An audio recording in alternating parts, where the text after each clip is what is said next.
Joe Rantz was born on the 31st of March 1914 in Spokane, Washington. At age 4, he watched his mother die of cancer. He was initially sent to live with an aunt, but was returned back to his father after he remarried. The US was experiencing the Great Depression at the time, and life in rural America was incredibly tough. By age 10, he was living alone after being abandoned by his father. His stepmother didn't want him around their new family, and one day they packed up and left him behind. For 4 years, Joe lived alone. He hunted and fished for food and made money by chopping wood and cutting hay. At age 14, he went to live with his older brother in Seattle. By this time, he was tall, blonde, and his life had made him incredibly physically strong.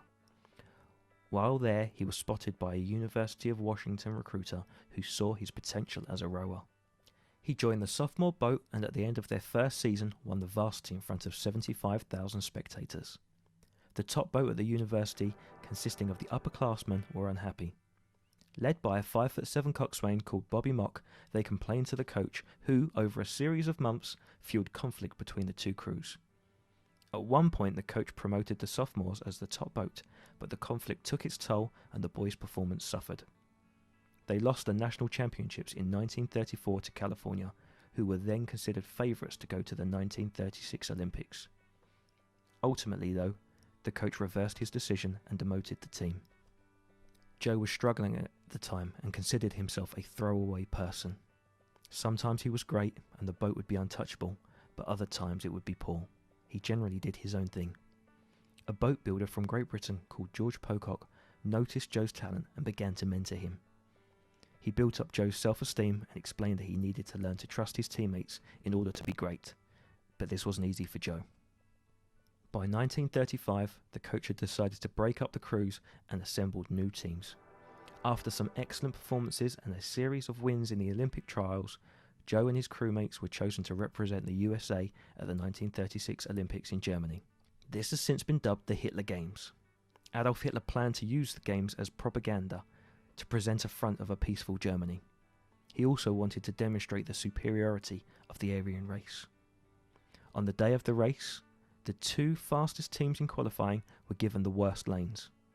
To make matters worse, one of Joe's teammates, David Hulme, developed a chest infection on the trip over and was dropped from the big race. His teammates refused to row unless the coach reinstated him and explained that they would cover for him. Hulme's role was key to the team's functioning as he set the rowing cadence for the boat. Ultimately, the coach backed down and agreed to let the team compete.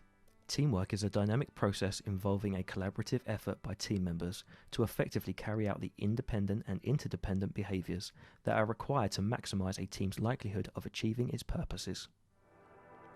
In other words, teamwork is the process by which team members perform their individual and collective actions effectively to give themselves the best chance of achieving their goals.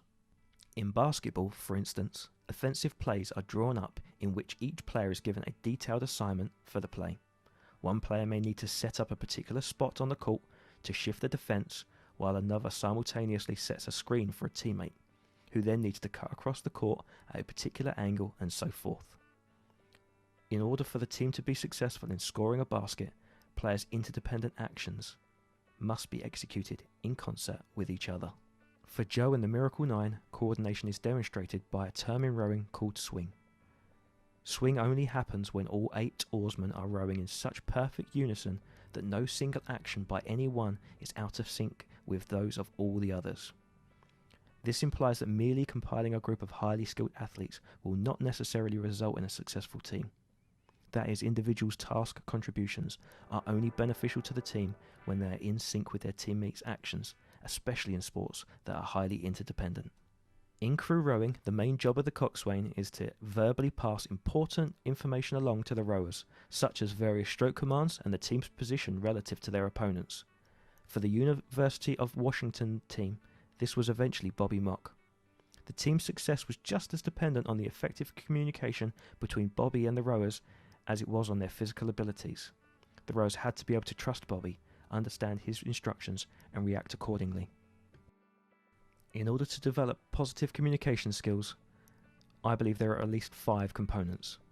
The first is acceptance. This is expressing sincerity through facial expressions, showing that we accept each other through our body language and physical touch, listening in an understanding way, and showing that we value the other person's opinion. The second is positive conflict, and I believe this one's really important, especially in high-performance environments. Positive conflict is about gauging others' readiness to accept advice, accepting criticism from teammates and coaches, rather than being offensive and defensive, and trying to resolve conflict professionally. This is different from negative conflict, which is more about name-calling and scapegoating. Next, support is about taking an interest in teammates, showing caring behaviours such as being generous with time and actively listening. Offering assistance, where appropriate, is also important too. Finally, distinctiveness can be accomplished through things like nicknames or non-verbal behaviours such as high fives or handshakes. When I was coaching, I often used music as a tool to develop distinctiveness within the team.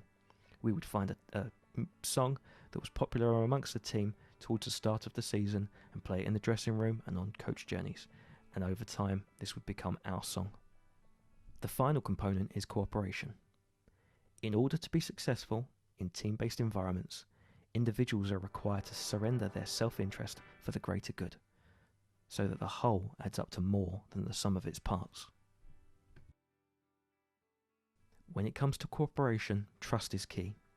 Working with others towards a common goal requires a level of faith that our partners will repay our hard work and our generosity and not take advantage of us for their own selfish gains. Social trust, or the belief that another person's actions will be beneficial to one's own interests, enables people to work together as a single unit, pooling their resources to accomplish more than they could individually. Trusting others, however, depends on their actions and reputation. Fortunately in this case, Joe and the Miracle 9 managed to do this. Despite poor lane conditions, a difficult start due to the baying noise of the crowd, the team found a way to come from behind and win gold. It would have been easier to lose, but the team were proud that they hadn't let each other down. Joe Rantz found his value and no longer felt disposable. He and his teammates remained close friends until their dying days.